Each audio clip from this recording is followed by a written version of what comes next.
Hi friends, Kerala bank clerk cashier പരീക്ഷയുടെ സമ്പൂർണ്ണ പരിശീലനം അജിത് കുമാർ സ്പെഷ്യൽ ക്ലാസിൻ്റെ 11ാമത് അധ്യായത്തിലേക്ക് മാന്യ പ്രേക്ഷകർക്ക് ഹാർദമായ സ്വാഗതം.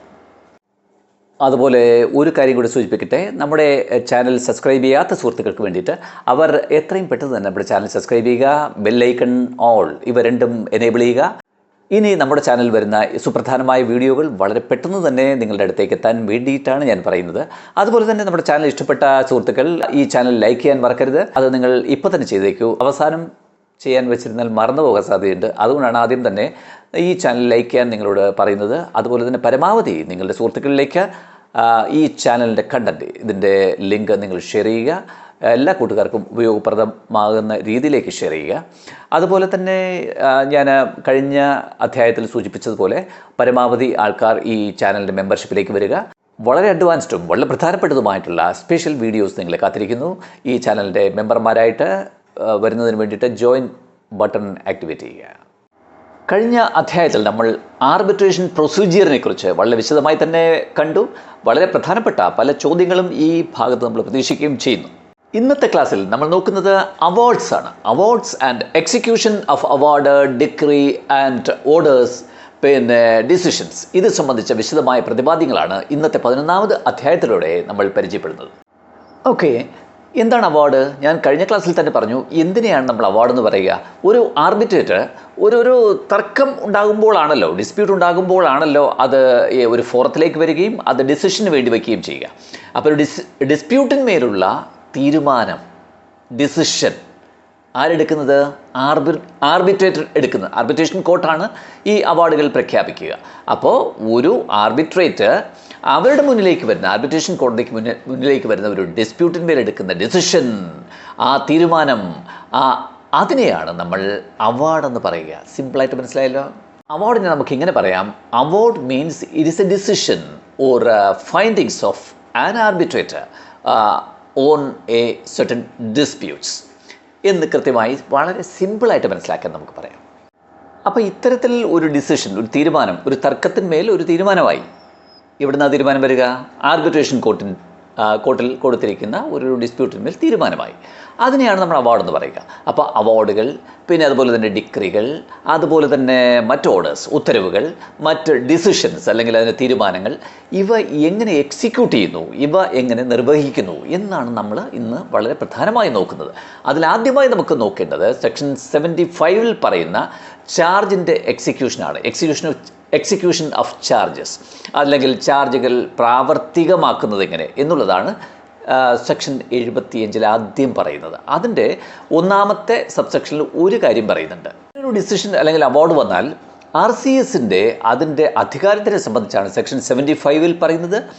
ചാർജ് എൻഫോഴ്സ് ചെയ്യാനുള്ള RCSൻ്റെ അധികാരം.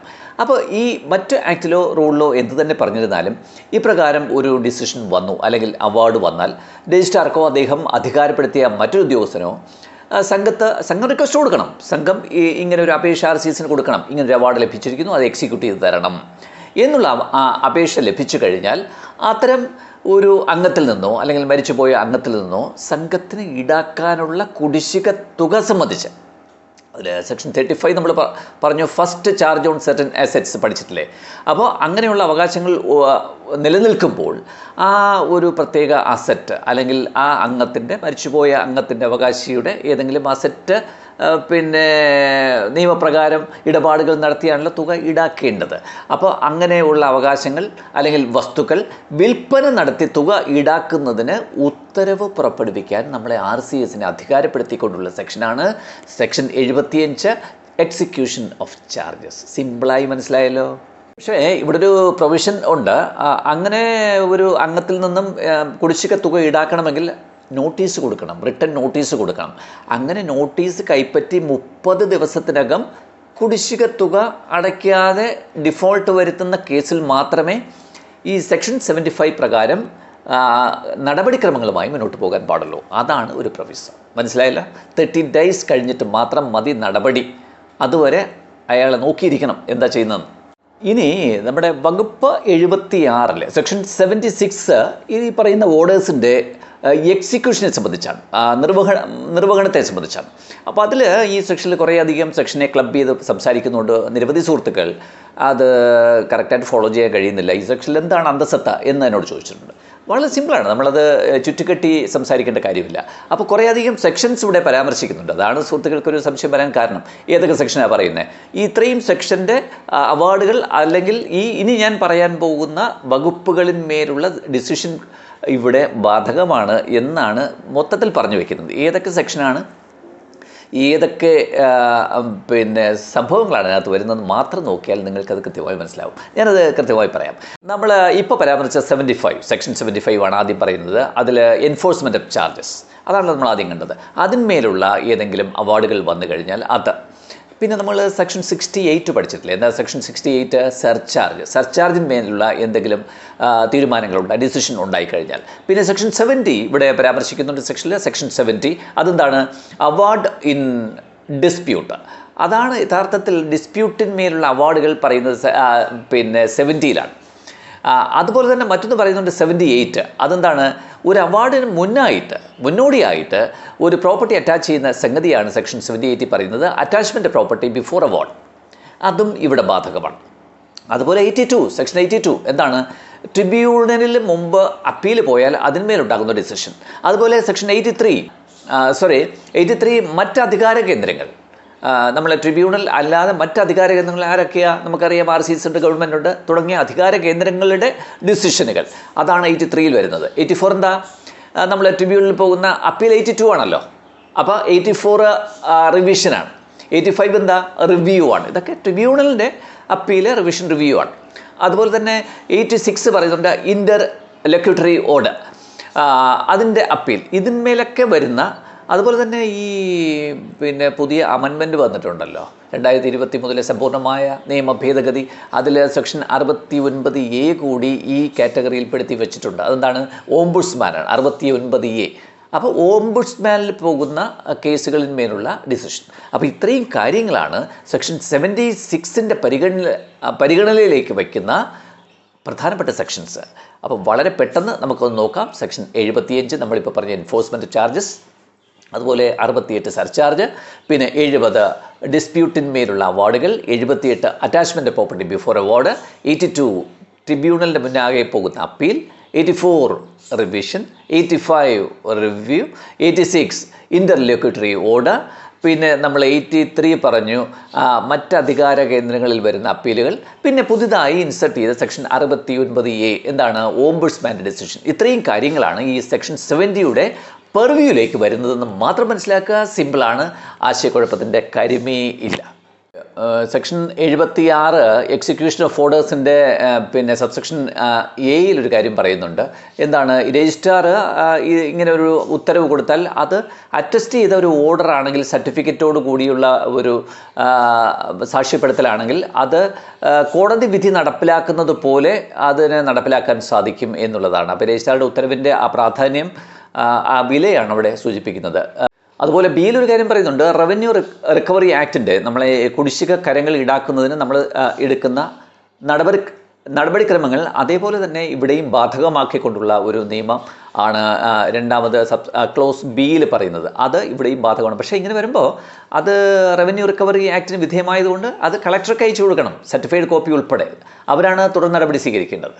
പിന്നൊരു കാര്യം പറയുന്നത് ഇതിൻ്റെ സമയപരിധി സംബന്ധിച്ചാണ്. അപ്പോൾ ഇത്തരം റവന്യൂ റിക്കവറി കളക്ടർക്ക് അയച്ചു കൊടുത്താൽ അതിൻ്റെ സമ്പൂർണ്ണമായ നടപടിക്രമങ്ങൾ 12 വർഷത്തിനുള്ളിൽ പൂർത്തീകരിച്ചിരിക്കണം എന്നുള്ളൊരു ക്ലാസ് കൂടി അവിടെ നിലവിൽ ഉണ്ട്. അപ്പോൾ ഇത്തരം കേസുകൾക്ക് രജിസ്ട്രാർക്കോ അധികം ചുമതലപ്പെടുത്തുന്ന വ്യക്തിക്കോ ഒരു കടം അല്ലെങ്കിൽ കുടിശ്ശിക ഈടാക്കുന്നതുമായി ബന്ധപ്പെട്ട്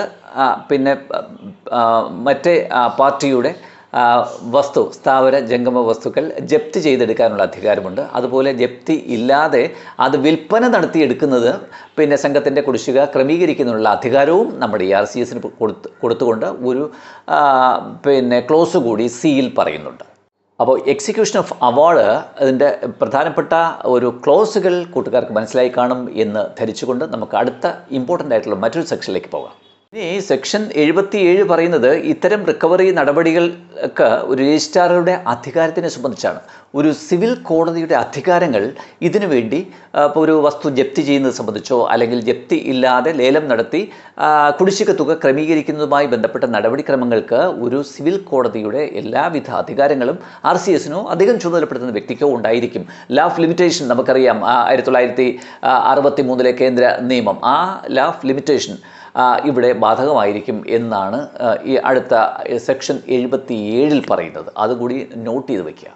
ഇനി രസകരമായ മറ്റൊരു സംഗതി ഞാൻ ചോദിക്കുകയാണ്. നമുക്കൊരു അവാർഡ് അല്ലെങ്കിൽ ഓർഡേഴ്സ് കിട്ടുന്നതിന് മുമ്പ് ഈ ബാധ്യത വരുത്തിയ ആളിൻ്റെ ഈ സ്ഥാവര ജംഗമ വസ്തുക്കൾ ജപ്തി ചെയ്യാൻ കഴിയുമോ അല്ലെങ്കിൽ അറ്റാച്ച് ചെയ്യാൻ കഴിയുമോ?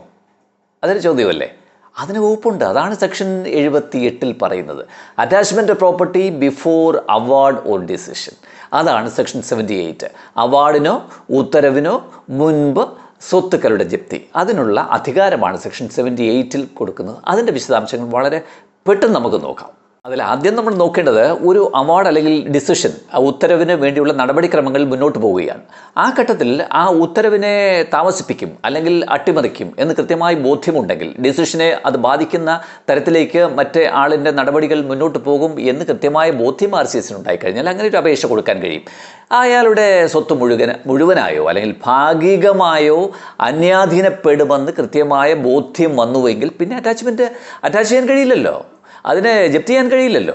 അപ്പോൾ അയാളുടെ വസ്തുവകൾ അയാൾ മറ്റ് രീതിയിലേക്ക് മാറ്റി അയാളുടെ കൈവശാവകാശത്ത് നിന്ന് മാറ്റും എന്ന് പൂർണ്ണ ബോധ്യമുണ്ടെങ്കിൽ അവാർഡ് ഇംപ്ലിമെൻ്റ് ചെയ്യുന്നതിന് മുമ്പ് തന്നെ അല്ലെങ്കിൽ ഉത്തരവ് പുറപ്പെടുവിക്കുന്നതിന് മുമ്പ് തന്നെ അല്ലെങ്കിൽ വിധി ഉണ്ടാകുന്നതിന് മുമ്പ് തന്നെ ആ വസ്തു ജപ്തി ചെയ്തുള്ള അധികാരം RCSനുണ്ട് എന്നുള്ളതാണ് നമ്മൾ ആദ്യം കാണേണ്ട ഒരു പോയിന്റ്. അതിൻ്റെ തുടർച്ചയായിട്ട് പറയുന്നത് അങ്ങനെ അയാളുടെ സ്വത്ത് മുഴുവനായോ അല്ലെങ്കിൽ ഭാഗികമായോ രജിസ്ട്രാറുടെ അല്ലെങ്കിൽ അദ്ദേഹം അധികാരപ്പെടുത്തുന്ന ആർബിട്രേറ്ററുടെ അല്ലെങ്കിൽ ലിക്വിഡേറ്ററുടെ അധികാര പരിധിയിൽ നിന്നും മാറ്റപ്പെടും എന്ന് കൃത്യമായ ബോധ്യം വന്നു കഴിഞ്ഞാൽ അങ്ങനെ ഒരു രേഖാമൂലമായ ഒരു ഉത്തരവിൻ്റെ അടിസ്ഥാനത്തിൽ ജപ്തി ചെയ്യുന്നതിന് നിർദ്ദേശിക്കാവുന്നതും അപ്രകാരമുള്ള ജപ്തി ഒരു സിവിൽ കോടതിയുടെ ജപ്തി നടപടി പോലെ തന്നെ സാധുവായി മാറുന്നതുമായിരിക്കും.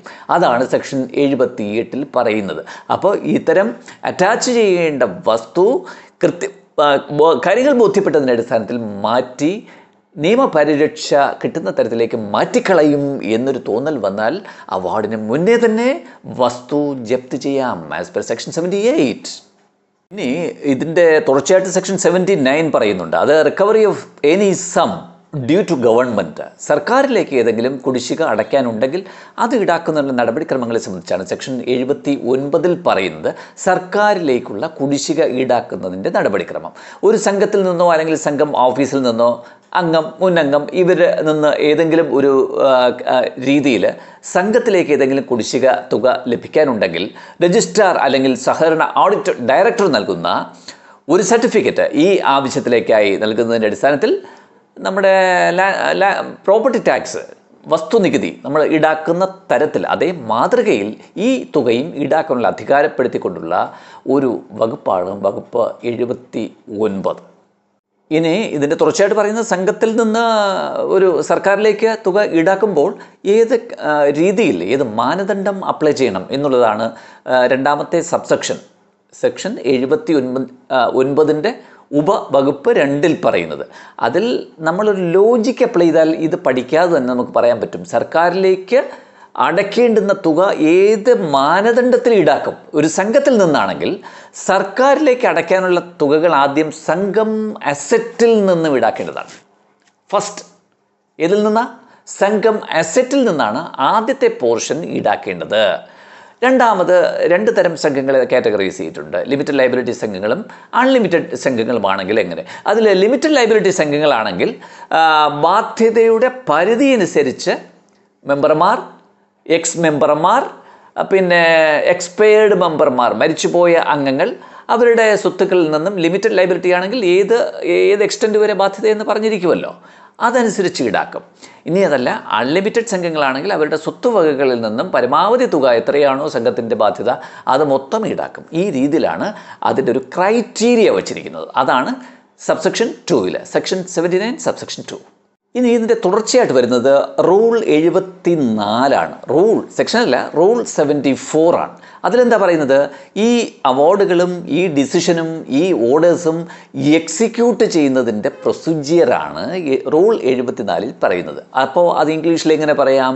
Rule 74 procedure for execution of decision, award or orders എന്ന് നമുക്ക് പറയാം. അതിൻ്റെ നടപടിക്രമങ്ങൾ വളരെ ലളിതമായി നമുക്ക് നോക്കാം. നടപടിക്രമം നമ്പർ 1.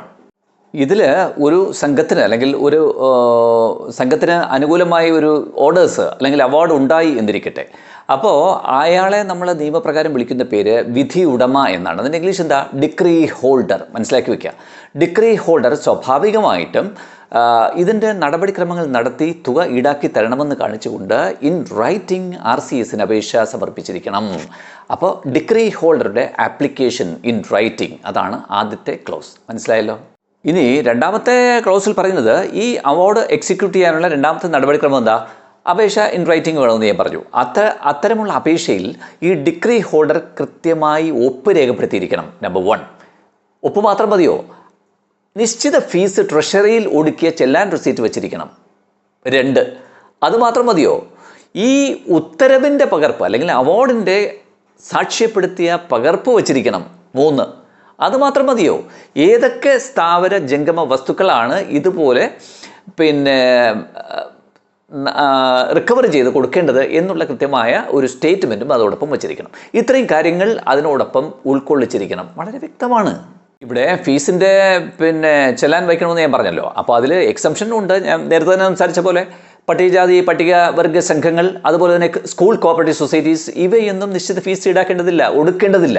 അവരെ എക്സംപ്റ്റ് ചെയ്തിട്ടുണ്ട്. ഇനി ക്ലോസ് 3 പറയുന്നത് ഇതിൻ്റെ തുടർ നടപടിയാണ്. അങ്ങനെ ഒരു അപേക്ഷ കിട്ടിക്കഴിഞ്ഞാൽ എന്താണ്? രജിസ്ട്രാർ അപേക്ഷയിൽ പറയുന്ന വിവരങ്ങളുടെ കൃത്യത അദ്ദേഹത്തിൻ്റെ ഓഫീസിൽ ലഭ്യമാക്കിയിരിക്കുന്ന മറ്റു ഡോക്യുമെൻറ്റ്സുമായിട്ട് ഒത്തുനോക്കും. അത് കറക്റ്റാണോ ഈ പറയുന്നത്? അങ്ങനെ കൃത്യമായ അപേക്ഷയാണ് ലഭിച്ചിട്ടുള്ളെങ്കിൽ ഈ അപേക്ഷ ആരെയാണ് ചുമതലപ്പെടുത്തുന്നത്? ഇത് റിക്കവർ ചെയ്ത് കൊടുക്കുന്നതിന് ചുമതലപ്പെടുത്തുന്ന ഉദ്യോഗസ്ഥൻ്റെ പേരാണ് സെയിൽ ഓഫീസർ. അങ്ങനെ സെയിൽ ഓഫീസറെ ചുമതലപ്പെടുത്തി കൊണ്ടൊരു ഉത്തരവ് പുറപ്പെടുവിക്കുന്നു. സെയിൽ ഓഫീസർ വീഴ്ചക്കാരൻ്റെ പേരും അതിൽ നിന്ന് ഈടാക്കേണ്ട തുകയും വിശദമാക്കിക്കൊണ്ട് രേഖാമൂലം രജിസ്ട്രാർ പറയുന്ന രീതിയിൽ ഒരു ഡിമാൻഡ് നോട്ടീസ് 2 കോപ്പി തയ്യാറാക്കി ഒന്ന് വീഴ്ചക്കാരന് കൊടുക്കേണ്ടതാണ്. അതാണ് ഇപ്പോൾ അടുത്ത 3ാമത്തെ ക്ലോസിൽ പറയുന്നത്. സിമ്പിളല്ലേ? ഇനി 4 പറയുന്നത് അതിൻ്റെ ഒരു നിയമവശമാണ്. ഇങ്ങനെ നമ്മൾ ഈ എക്സിക്യൂഷൻ നടപടികൾ ആരംഭിച്ചു. അങ്ങനെ ആരംഭിച്ച വേളയിൽ ഒരു വീഴ്ചക്കാരൻ മരിക്കുകയാണ് എന്ന് വയ്ക്കുക. ഏതെങ്കിലും സാഹചര്യത്തിൽ മരണപ്പെട്ടു. അങ്ങനെയാണെങ്കിൽ അയാളുടെ ലീഗൽ ഹെയർ, അടുത്ത ഒരു അവകാശി ഉണ്ടാവുമല്ലോ, പ്രതിനിധി ഉണ്ടാവുമല്ലോ. ആ പ്രതിനിധിയെ വീഴ്ചക്കാരനായിട്ട് തന്നെ കരുതി തുടർ നടപടികൾ അയാളുടെ മണ്ടയ്ക്ക് വയ്ക്കണം എന്നുള്ളതാണ് സബ്സെക്ഷൻ 4 പറയുന്നത്. അപ്പോൾ execution of award and orders and decision section 76, അതുപോലെ റൂൾ 74 നടപടിക്രമങ്ങൾ കൃത്യമായും സിമ്പിളായും മനസ്സിലായി കാണും എന്നുള്ള പ്രതീക്ഷയോടുകൂടി നമുക്ക് അടുത്ത പാഠഭാഗത്തിലേക്ക് വളരെ പെട്ടെന്ന് തന്നെ പോകാം.